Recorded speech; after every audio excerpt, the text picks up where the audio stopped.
And so have you, I mean, I'm assuming, but I could be wrong, I'm assuming that your business plan, that, you know, the financial forecasting shows that you, as soon as you get, at least as soon as you get investment, you'll be able to bring on the CTO and pay him a salary. Is that Yeah. the case? Okay, good. And have you got to the point with investors yet where you've had those detailed conversations around what the money's going to be spent on and when, things like that? We're getting to them now in about 4 or 5 conversations. Okay, that's so.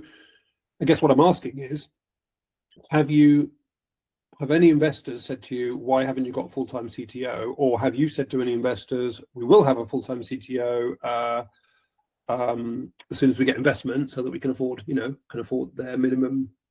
And I do recommend starting with the minimum, especially if you're giving equity. Start with the absolute minimum that they can live off, because investors, you know how you would feel if you gave someone money and they were just paying, you know, they're just paying a salary with it. But so start with the absolute minimum and equity, not 50%. That can lead to headaches. You know, I don't know.